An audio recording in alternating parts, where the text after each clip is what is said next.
Comments بھیجتے ہیں، like کرتے ہیں، شیئر کرتے ہیں، اور آج میں ان سب کو بھی اس چرچ کی سالگرہ، سینٹ جان کیتھولک چرچ کی سالگرہ اور پاکستان کا یوم آزادی، آپ سب کی بھرپور تالیوں میں مبارکباد پیش کرتا ہوں۔ آج کی پہلی تلاوت ارمیا نبی کے صحیفے میں سے آپ نے سنی ہے۔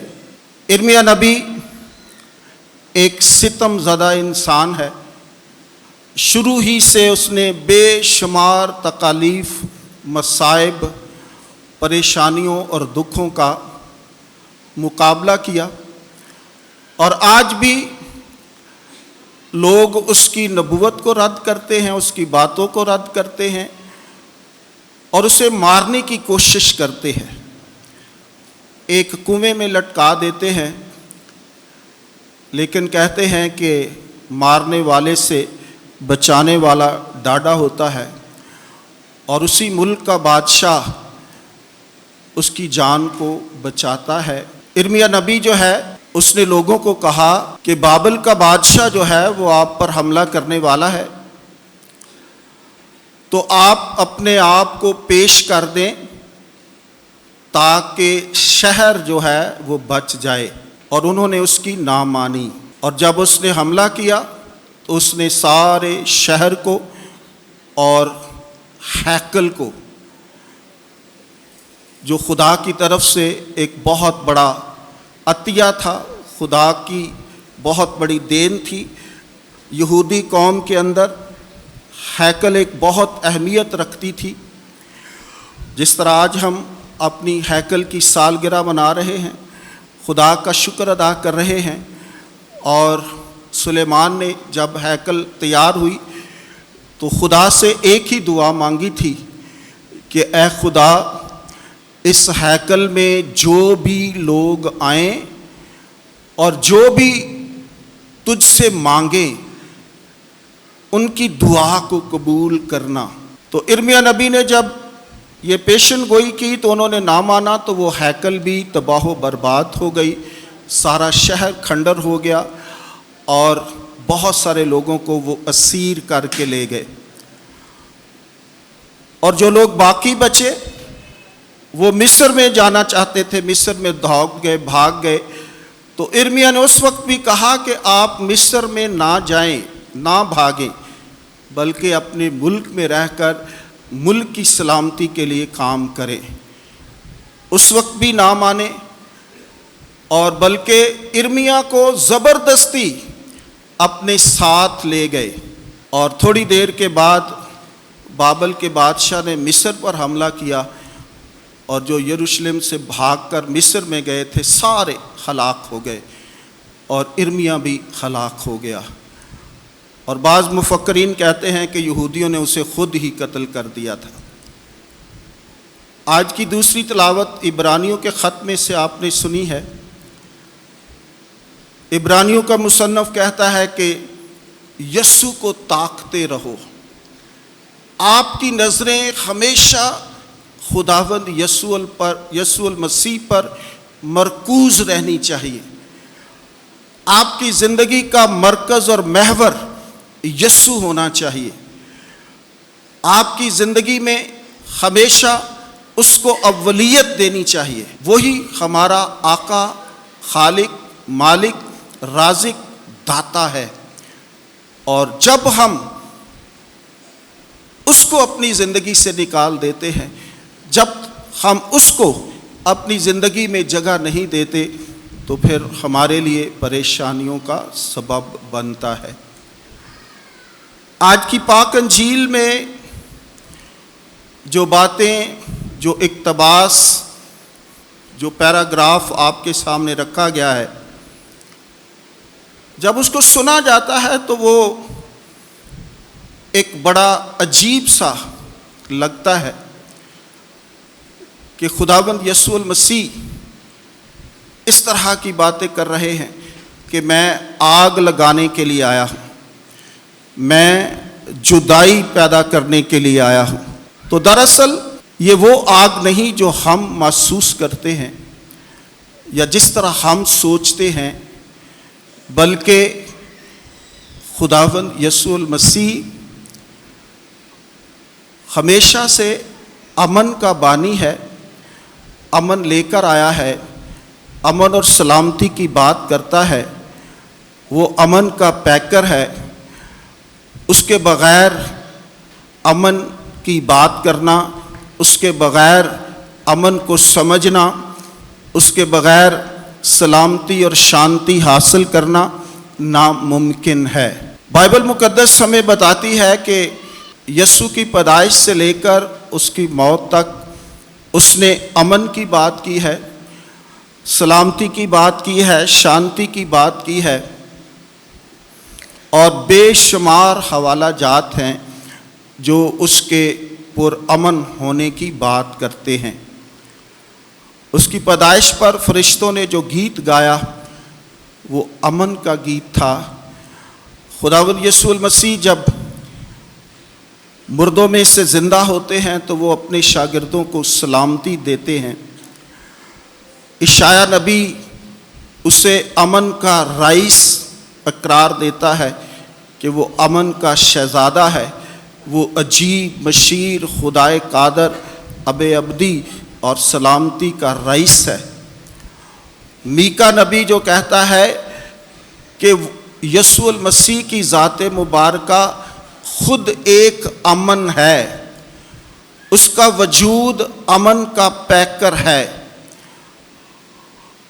اور اسی طرح ہم بے شمار حوالہ جات دیکھ سکتے ہیں، اور ہمیں ہمیشہ شروع ہی سے یہ بات ہمارے ذہنوں میں ڈالی گئی ہے۔ ہمارا کلام ہمیں یہ بتاتا ہے کہ یسوع المسیح ہی حقیقی امن کا بانی ہے، وہی حقیقی امن لانے والا ہے، وہی حقیقی امن کا خود نمائندہ ہے۔ تو آج خداوند یسوع المسیح جو آگ لگانے کی بات کر رہے ہیں وہ روح القدس کی آگ ہے، جو ہمیں پاک اور صاف کرتی ہے، جو ہماری گندگی کو ہماری زندگیوں سے نکالتی ہے، اور ہم خود دعائیہ شفایہ عبادات میں اس بات کو، اس آگ کو مانگتے ہیں کہ خدا روح کی آگ لگا۔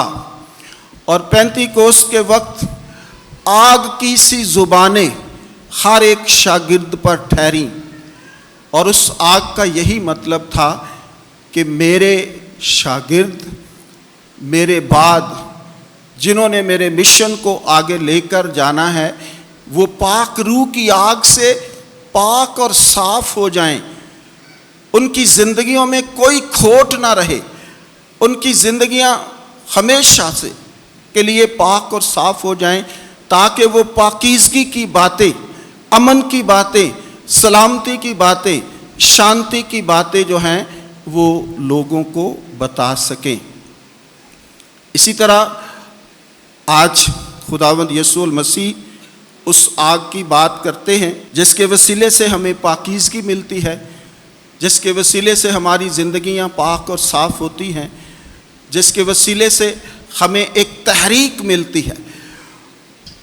ارمیا نبی کہتا ہے کہ جب میرے اندر ایک آگ لگی ہوئی ہے جو میری ہڈیوں کو سلگا رہی ہے کہ میں خدا کا کلام لوگوں تک سناؤں، تو خداوند یسوع المسیح اس آگ کی بات کرتے ہیں جو تحریک پیدا کرتی ہے، جو ہمیں پاک اور صاف کرتی ہے، جو پاک روح کی آگ ہے۔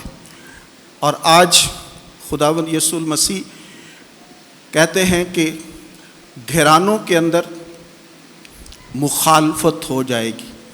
یہ آخری زمانے کی باتیں ہیں جو ہم ان دنوں میں ان کا تجربہ کر رہے ہیں، ان کو دیکھ رہے ہیں کہ کلام کی صداقت کس طرح سے اس کا حرف بحرف جو ہے وہ پورا ہو رہا ہے۔ جدائی کا مطلب یہ ہے کہ اگر گھر کے اندر ایک ماں جو ہے وہ ایماندار ہے اور بیٹی اس ایمان سے انکار کرتی ہے تو ان دونوں میں جدائی ہے۔ اگر ایک میاں ایماندار ہے اور بیوی یسوع المسیح پر ایمان لانے سے انکاری ہے تو ان کے اندر جدائی ہے، اور یہ جدائی ان کو سپریٹ بھی کر سکتی ہے۔ اور اسی طرح ساس بہو 5 رشتوں کو خداوند یسوع المسیح نے آج ہمارے سامنے رکھا ہے۔ تو آج آپ خود اپنے گھرانوں کے اندر دیکھیں کہ کتنے لوگ ہیں، ایک ہی گھر کے لوگ ہیں جو مختلف ایمان کے اندر ہیں۔ ماں باپ ایک چرچ میں آ رہے ہیں، بچے دوسرے چرچ میں جا رہے ہیں، باپ کہیں جا رہا ہے، بیوی کہیں جا رہی ہے۔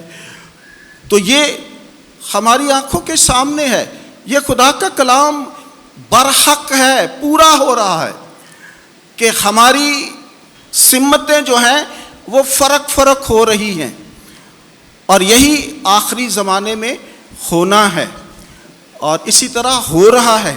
ہم خود دیکھ رہے ہیں کہ ہم کہاں کہاں پر تقسیم ہوتے جا رہے ہیں، اور ہر ایک کی ایک اپنی سوچ ہے، ایک اپنا ایمان ہے، ایک اپنا چرچ ہے، ایک اپنا خدا ہے۔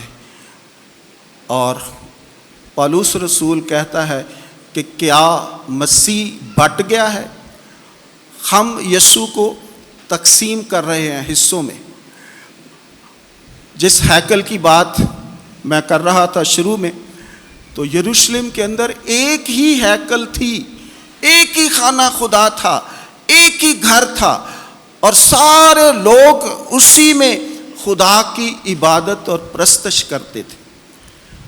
آج ایک ایک گلی میں 10 چرچ ہیں۔ آج ہم کیا ہیں، کہاں جا رہے ہیں، کیا کر رہے ہیں؟ اور یہی یسوع المسیح آج ہمیں بتانا چاہتا ہے کہ ہم تقسیم سے تقسیم ہوتے جا رہے ہیں۔ 4 5 10 20 لوگ لے کر وہ بیٹھے ہوتے ہیں، اور خدا کی یہ بے حرمتی ہے۔ خدا کو ہم نے حصوں میں تقسیم کر دیا ہے، اور اب وہ برکت نہیں رہی۔ جب ایک ہی خانہ خدا تھا، ایک ہی ہیکل تھی، تو سب لوگ برکت پاتے تھے، سب لوگ برکت کو حاصل کرتے تھے، سب لوگ اس میں اکٹھے ہوتے تھے، سب ایک دوسرے کے ساتھ جڑے ہوئے تھے، سب ایک دوسرے کے ساتھ اتفاق اور اتحاد رکھتے تھے، سب ایک دوسرے کو جانتے اور پہچانتے تھے، سب کی خوشیاں غمیاں سانجھی تھیں، سب کے رشتے مضبوط تھے۔ آج ہم کہاں ہیں؟ آج بے حسی ہے، ہم کسی کی کوئی پرواہ نہیں کرتے، اور پھر ہم یہ بھی کہتے ہیں کہ خدا ہمیں برکت دے۔ تو آج میں خدا کا شکر ادا کرتا ہوں اس خوبصورت ہیکل کے لیے۔ کسی بھی کمیونٹی کے اندر خانہ خدا ہونا، خدا کا گھر ہونا، یہ خدا کی حضوری اور موجودگی کا نشان ہے کہ خدا خود اس گھر میں حاضر ہوتا ہے، اس کی موجودگی ہوتی ہے، اور یہ ہیکل جو ہے وہ برکات کا وسیلہ ہے۔ یہاں سے برکتیں نکلتی ہیں، یہاں سے برکتیں گھرانوں تک پہنچتی ہیں، اور یہاں سے لوگ فیض یاب ہوتے ہیں۔ خدا ہماری دعاؤں کو سنتا ہے، جس طرح سلیمان نے کہا کہ اے خدا، جو بھی اس گھر میں آئے اس کی دعا سننا، اور نہ صرف یہ دعا کی، کہا کہ جو بھی اس ہیکل سے باہر اس ہیکل کی طرف منہ کر کے دعا کرے اس کی بھی سننا۔ تو آج ہم اپنے اس خانہ خدا کی 28ویں سالگرہ منا رہے ہیں، اور خدا کا شکر ادا کرتے ہیں کہ یہ 28 سال برکات کے سال تھے۔ ان 28 سالوں میں مومنین نے بہت ساری برکات حاصل کی ہیں، بہت سارے معجزات ہوئے ہیں، بہت ساری برکتیں خدا نے ہمارے گھرانوں تک پہنچائی ہے، اور جتنے بھی آپ اس ہیکل کے ساتھ محبت رکھیں گے، جتنا بھی اس کے ساتھ لگاؤ رکھیں گے، جتنا بھی اس کے ساتھ جڑے رہیں گے، جتنا بھی آ کر اس گھر کو، خدا کے گھر کو آباد کریں گے، اشعیا کہتا ہے کہ یہ خدا کا گھر ہے، دعا کا گھر ہے، سب کا گھر ہے۔ تو جب ہم ان چیزوں کو ذہن میں رکھ کر خدا کے پاس آتے ہیں، خدا کی حضوری اور موجودگی میں ہوتے ہیں، خدا کے سامنے جھکتے ہیں، خدا کے سامنے اپنی ضرورتیں پیش کرتے ہیں، خدا کے سامنے اپنے سروں کو جھکاتے ہیں، خدا کے سامنے اپنی ساری زندگیوں کو انڈیلتے ہیں، تو خدا رحم کرنے والا ہے، خدا مہربانیاں کرنے والا ہے، خدا ہماری مشکلوں کو آسان کرنے والا ہے، وہ ہم سب پر اپنا رحم اور ترس نازل فرماتا ہے۔ تو آئیں آج ان 28 سالوں کے لیے خداوند کا شکر ادا کرتے ہیں، اور ان تمام فادر صاحبان کا جنہوں نے اس ہیکل میں خدمت کی، تمام سسٹر صاحبات کا جنہوں نے اس ہیکل کی خدمت کی اور اس پیرش کے پاکستان کو خوبصورت بنانے کے لیے محنت کی، چاہے وہ علم کی شکل میں ہو، چاہے وہ صحت کی شکل میں ہو، انہوں نے اپنا بھرپور حصہ ڈالا ہے۔ میں ان تمام مناد صاحبان کا بھی شکریہ ادا کرتا ہوں جنہوں نے اس سینٹ جان چرچ میں اپنی خدمت کو پیش کیا، لوگوں کو ہر طرح کے ساکرامنٹس کے لیے تیار کیا۔ میں اپنی موجودہ ٹیم کے لیے بھی خدا کا شکر ادا کرتا ہوں کہ مناد صاحبان جو محنت کے ساتھ لوگوں کے گھروں میں پہنچتے ہیں، خدا کا کلام اور خدا کی ساکرامنٹس کو تیار کرنے کے لیے ان کی مدد کرتے ہیں، اور سب سے بڑھ کر سارے مومنین کا جو سب سے زیادہ اہمیت کے اور سب سے زیادہ مبارکباد کے مستحق ہیں۔ جب بھی آپ کو اس ہیکل کی کسی بھی ضرورت کے لیے پیغام ملا ہے تو آپ نے خوشی سے قبول کیا ہے، خوشی سے ان ساری باتوں کو مانا ہے اور اپنا بھرپور تعاون پیش کیا ہے، تو آپ وہ لوگ ہیں جو زیادہ آج کے دن مبارکباد کے مستحق ہیں۔ آپ اپنے لیے زوردار تالیوں میں خدا کا شکر ادا کریں۔ خداوند آپ سب کو اس ہیکل کے وسیلے سے بہت ساری برکات اور فضائل عطا کرے، اور آج ہم اپنے ملک پاکستان کی بقا اور سلامتی کے لیے بھی دعا کرتے ہیں کہ خدا اس ملک کو ترقی کے راستے پر گامزن کرے۔ بدقسمتی سے ہمارا ملک ترقی کی دوڑ میں بہت بہت پیچھے رہ گیا ہے۔ ہم سے بعد میں آزاد ہونے والے ملک جو ہیں وہ کہیں ترقی کی منازل پر پہنچ چکے ہیں، اور ہم آج بھی اپنی انا اور اپنے مفادات کے لیے لڑ رہے ہیں۔ خدا کرے کہ اس 75ویں سالگرہ کے موقع پر ہمارے حکمرانوں کو خداوند عقل اور دانائی عطا فرمائے، تاکہ وہ ملک کے وسیع تر مفاد میں فیصلے کر سکیں، جس میں ہر شہری اطمینان کی، امن کی اور سلامتی کی زندگی بسر کرے۔ مسیح ہمارے خداوند کے وسیلے سے آمین۔